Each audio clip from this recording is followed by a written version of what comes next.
Bonjour et bienvenue à tous sur notre chaîne Astronature 49 pour ces éphémérides de janvier 2021. Alors, au programme ce mois-ci, nous allons, comme à l'accoutumée, vous parler de quelques événements importants de ce mois de janvier. Notamment, on peut citer Mars qui navigue au plus près d'Uranus, un événement assez important, ne pas louper. Nous parlerons bien sûr aussi des éphémérides des principaux objets du ciel. Et nous ferons aussi un bilan de l'activité solaire de l'année 2020. Et nous parlerons notamment du mois de décembre, quelle a été son activité. Et pour terminer cette émission, nous vous présenterons bien sûr une photo du ciel que Mathieu va nous présenter. Alors, on souhaite déjà la bienvenue à Mathieu, notre astronome amateur dans le 49. Nous sommes aujourd'hui en différé avec Pascal.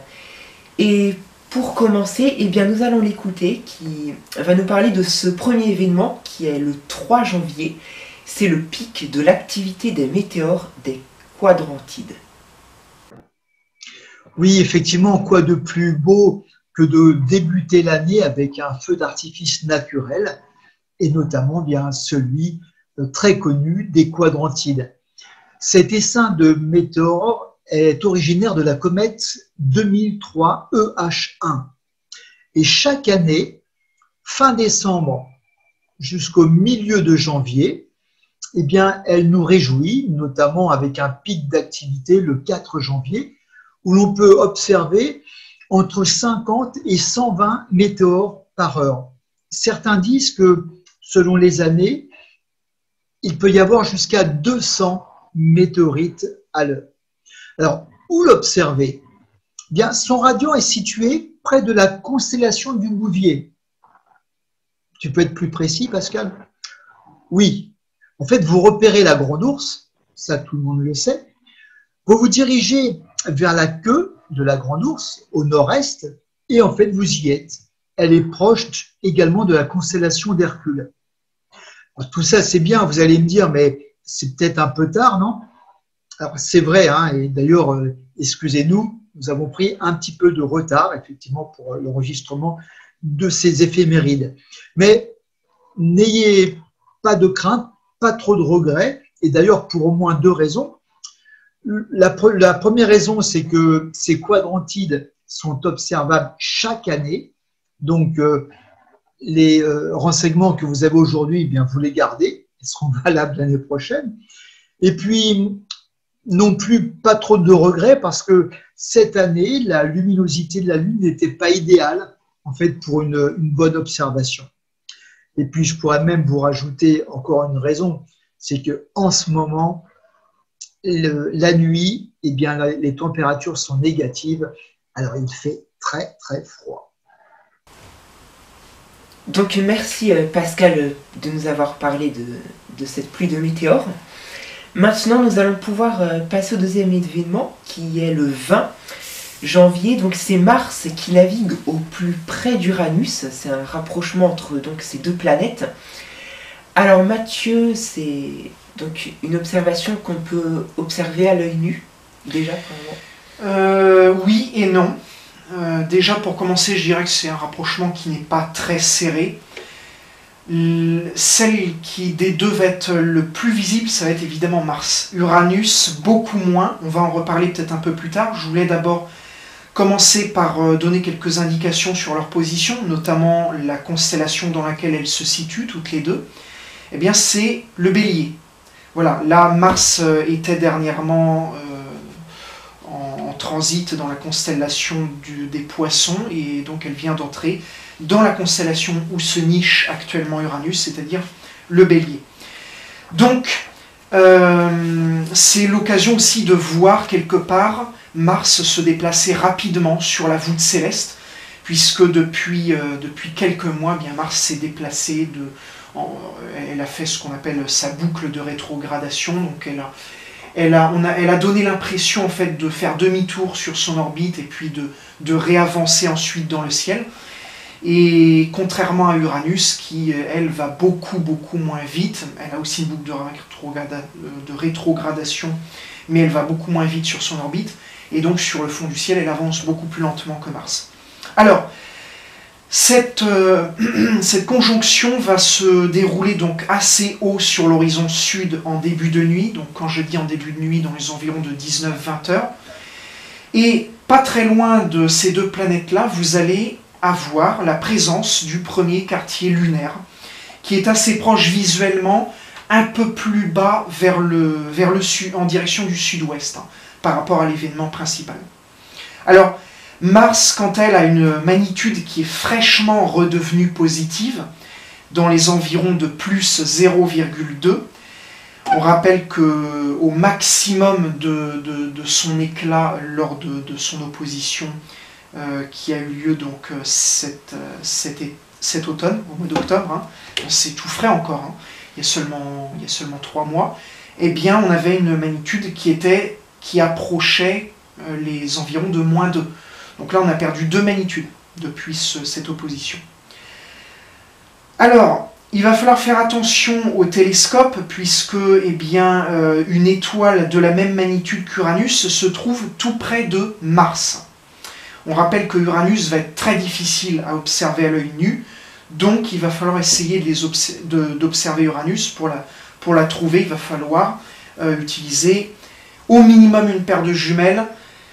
Le mieux, c'est quand même d'avoir un télescope pour être sûr de ce qu'on observe. Alors, en pointant Mars à grossissement 30 ou 50 fois, vous allez voir une petite étoile brillante, assez brillante, hein, c'est la plus brillante de l'environnement proche de Mars. Eh bien, c'est pas elle. Il va falloir se méfier, c'est pas elle.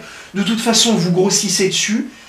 Si l'astre reste ponctuel, c'est-à-dire si l'astre reste stellaire, bah, c'est une étoile, forcément. Maintenant, si vous grossissez et que vous voyez que l'étoile devient progressivement une toute petite bille qui devient de plus en plus grosse à mesure que vous grossissez, là, il y a des chances pour que ce soit une planète, en l'occurrence Uranus. Alors Uranus, elle est un tout petit peu plus loin que cette étoile piège dont on vient de parler. Déplacez votre instrument pour la trouver. Elle est un peu plus loin, à l'opposé de l'étoile piège dont on vient de parler par rapport à Mars. Alors, en visuel également, pour avoir les deux dans le même champ, sachez que, dans le même champ oculaire, hein, sachez qu'il faut rester en dessous de 40 fois de grossissement avec un champ apparent de 70 degrés, sans quoi Mars et Uranus ne tiendront pas ensemble dans l'oculaire. D'accord. Alors pour ce qui est de la photo, est-ce qu'il est possible d'en faire? Ouais, alors ça va pas être évident. En photo, au foyer d'un télescope, sachez que le cadrage des deux planètes sera impossible sans une focale courte. Misez sur une focale de 800 mm maximum. Si vous pouviez avoir une focale inférieure, ça serait mieux. Un réducteur de focale ne sera pas de trop. Tout ça, c'est à condition que vous possédiez un capteur APS-C, bien évidemment. Alors, caméra planétaire et télescope Schmidt-Cassegrain ou Max-Suthoff et autres, oubliez, hein, bien évidemment. D'accord, merci pour ces précisions. Le 24, c'est le moment le plus favorable pour pouvoir observer la planète Mercure. Alors, Mathieu, peux-tu nous en dire un peu plus sur cela? Alors, Mercure, elle est actuellement elle sera à ce moment-là dans la constellation du Capricorne. Donc, c'est une observation qui est toujours pas évidente à faire, même si là, on a une occasion favorable pour le faire. Hein. Il y a des mois où Mercure est en élongation, mais ce sont des élongations défavorables. Du coup, Mercure est extrêmement difficile à observer. Là, on est sur une élongation un peu plus favorable. Maintenant, ça va pas être évident, il va falloir mettre les chances de son côté. Horizon sud-ouest, très bas dans le ciel, entre 17h30 et 18h45 si vous êtes dans l'ouest, dans l'est de la France, et entre 18h et 19h15 si vous êtes dans l'ouest de la France. Alors, privilégiez la paire de jumelles hein, pour un repérage au crépuscule. C'est vrai qu'elle a une magnitude de moins 0,5 environ, Mercure, mais c'est pas suffisant, même si ça fait partie des étoiles les plus brillantes du ciel, ça ne sera pas suffisant peut-être pour bien la voir juste après le coucher du soleil, quand les lueurs du crépuscule sont encore très fortes. Alors, la nuit tombante, évidemment, la rendra bien plus visible à l'œil nu. Donc, moi, je voulais aussi vous parler d'un autre rendez-vous qui va avoir lieu le 11 janvier avec Jupiter. Il y a 1,5 degré d'écart entre les deux astres. Et pourquoi je parle de ce rapprochement, de ce rendez-vous? Eh bien parce que c'est en même temps la dernière occasion de voir Jupiter avant un break de quelques mois, puisque Jupiter va passer donc en conjonction avec le Soleil et donc va devenir inobservable pendant un gros mois, voire 2. Alors, de par son éclat supérieur, ce sera aussi un bon moyen de dénicher Mercure, qui sera encore basse au crépuscule par rapport au 24. Ça va être totalement différent. Et sera-t-il possible aussi de faire de la photo pour Mercure? Ouais, alors sa faible hauteur sur l'horizon, là, va limiter un peu les détails accessibles en visuel comme en photo. Au mieux, vous ne verrez guère plus que sa phase en quartier.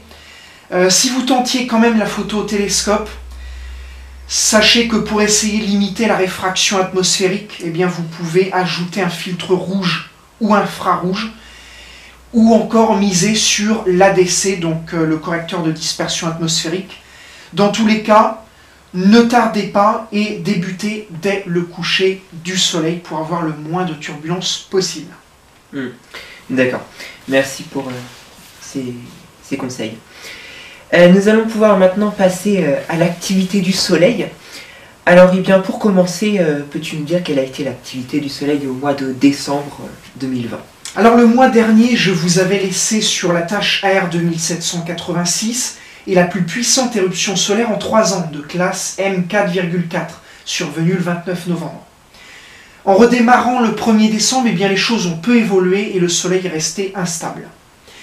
Le principal groupe de tâches composé par AR 2786 et AR 2785, dont on vient de parler, se décale vers la sortie, mais AR 2790, une nouvelle tâche, apparaît au limbe opposé. Elle n'est pas grosse, mais on se rend compte que c'est elle qui a produit l'explosion du 29 novembre. Elle va remettre ça le 7 décembre avec une éruption de classe C7, de longue durée, un peu plus modérée malgré tout, et l'envoi d'une CME vers la Terre, c'est-à-dire une éjection de masse coronale. Une impulsion de rayons X a alors ionisé le sommet de notre atmosphère et provoqué une coupure radio à ondes courtes au-dessus de l'Amérique du Sud, sans gravité heureusement. L'arrivée de la CME sur Terre, le 10, retenait l'attention des spécialistes, mais finalement, aucune tempête géomagnétique n'est venue troubler le champ magnétique terrestre. Le 12, la tâche AR 2790 s'évapore sans causer d'autres dégâts. Dans le même temps, une autre apparaît, AR 2792, mais elle restera petite à l'oculaire d'un instrument amateur. Pourtant, le 14 décembre, elle reproduit le scénario de sa grande sœur, AR 2790, avec une éruption C4, une CME, et un léger blackout sur l'Amérique du Sud. On passe ensuite au 20 décembre avec l'apparition de AR 2794, une tâche grande, mais magnétiquement simple et plutôt calme, suivie le 22 décembre par AR 2795, plus petite mais plus complexe, et crépitant d'éruptions de classe B mineure. Ce sera le dernier balai de l'année avant leur totale désintégration début janvier. D'accord, donc merci pour cette activité du mois de décembre. Alors, est-ce qu'on peut faire un rapide bilan de l'année 2020? Oui, alors bon, pour faire très simple, très court, les 9 premiers mois, c'était le calme presque plat. Les grandes tâches et les fortes éruptions reviennent à partir d'octobre, avec un pic en novembre et décembre principalement. À noter aussi une forte disparité entre les deux hémisphères du Soleil. Alors, le Sud a contenu la grande majorité de l'activité du Soleil. Le Nord, lui, est resté plutôt endormi. Ce n'est pas une exception puisque on a déjà vu un retard allant jusqu'à 2 ans entre le sud et le nord au passage d'un maximum solaire par le passé.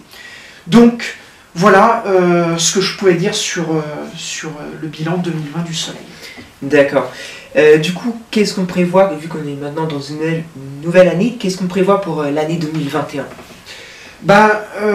Écoute, là le Soleil va certainement s'intensifier dans son activité, puisque on rappelle qu'on a passé donc le minimum solaire en décembre 2019, et qu'on attend le maximum solaire entre 2023 et 2025 environ, parce qu'on n'est jamais trop sûr avec le Soleil. Donc voilà, 2021, on s'avance tout doucement vers le maximum solaire, et certainement que les tâches vont grossir et que l'activité du Soleil va s'intensifier. D'accord. Merci pour toutes ces précisions. Nous allons pouvoir passer maintenant aux éphémérides du ciel, donc des principaux objets du ciel. À commencer par la Lune. Ce sera le dernier quartier lunaire le 6 à 9h37. Le 9 janvier à 15h39, la Lune est au périgée. Le 13 à 5h, c'est la nouvelle Lune. Le 20 à 21h02, c'est le premier quartier de la Lune qui sera visible. Le 21 à 13h11, la Lune est à l'apogée. Et le 28 à 19h16, c'est la pleine Lune. Pour ce qui est de Mercure, alors elle sera inobservable au début du mois. Et à partir de mi-janvier, elle sera visible mais difficilement au coucher du soleil. Vénus sera difficilement visible peu avant le lever du soleil au début du mois et deviendra inobservable à la fin du mois. Pour ce qui est de Mars, elle sera observable en première partie de nuit. La planète naine Cérès sera observable en début de nuit. L'astéroïde Pallas sera observable en début de soirée au début du mois et deviendra inobservable à la fin du mois. Junon sera observable en fin de nuit et Vesta sera observable une grande partie de la nuit tout le mois. Pour ce qui est de Jupiter, alors elle sera observable en tout début de soirée au début du mois et au mi-janvier, elle sera inobservable puisque on dit que le 29, elle sera en conjonction avec le Soleil. Saturne, eh bien, c'est pareil que Jupiter, observable en tout début de soirée au début du mois. Puis à partir du 15, elle deviendra inobservable puisque elle aussi passe en conjonction avec le Soleil le 24. Pour ce qui est d'Uranus, cette planète sera observable en première partie de nuit. Neptune pourra être observé en première partie de nuit au début du mois et en tout début de soirée seulement à la fin du mois. Et enfin Pluton, elle sera inobservable tout le mois puisqu'elle passe en conjonction avec le Soleil le 14. Nous passons donc maintenant à la dernière partie de cette émission avec la photo du mois que Mathieu va vous présenter. Donc, vers quel objet on se dirige ? Eh bien, il y a très peu de temps, il y a quelques jours, là, il y a une semaine ou deux, j'ai sorti donc une vidéo sur ma chaîne L'Explorateur du Ciel, et j'ai en fait ce qui concernait donc la grande conjonction entre Jupiter et Saturne du 21 décembre. Mais bon, moi j'étais un petit peu en retard à cause du mauvais temps. Donc j'ai fait des observations alors sur plusieurs jours. Je suis sorti 4 jours avec 50% de réussite. Et sur les 50% de réussite, donc les 2 jours où j'ai réussi à faire des photos, il y a un seul jour où ces photos, eh bien, je les ai mises dans ma vidéo. C'est le 24 décembre, je crois. Le 24 décembre. Donc c'est à ce moment-là que j'ai pu observer le mieux possible, on va dire, la grande conjonction. Mais j'avais fait la veille des prises de vue de Jupiter et Saturne, donc sur le même site d'observation. Et les conditions climatiques étant exécrables, ces photos, je ne les ai pas mises dans la vidéo qui est sortie sur le vlog entre la conjonction de Jupiter et Saturne. Eh bien, je vous propose là ce mois-ci de vous montrer ces photos, même si elles ne sont pas très belles. Hein. Mais voilà, après tout, étant donné qu'on est donc un jour avant le 24 décembre et 2 jours quelque part après le pic, le rapprochement maximal entre Jupiter et Saturne, du 21 décembre, eh bien, le rapprochement était encore intéressant. Donc voilà les photos que j'ai pu prendre. Jupiter et Saturne, le 23 décembre, le soir du 23 décembre, au télescope 150 mm, sur monture HEQ5 motorisée, avec donc un appareil photo compact. Puisque vous commencez à me connaître un petit peu, j'utilise beaucoup la méthode de la digiscopie pour travailler en planétaire. Voilà, c'est une méthode qui est simple, qui est basique, qui est un petit peu peut-être arriérée et très amateur, hein. Mais quelque part, on obtient de beaux résultats. D'ailleurs, j'ai traité il y a dernièrement une vidéo que j'ai prise au compact aussi de Mars au 150, et le résultat est quand même assez intéressant. Mais le tout, en fait, pour moi, c'est de montrer que finalement, avec peu de moyens, on peut arriver à faire de belles choses, malgré tout. Et pas besoin de caméra planétaire, de EQ6 ou que sais-je encore comme matériel pour avoir des résultats somptueux. Voilà, on peut se satisfaire d'un matériel très basique et avoir de très beaux clichés. C'est ça, exactement. Merci Mathieu pour ces photos. Alors, voilà que se termine maintenant cette émission.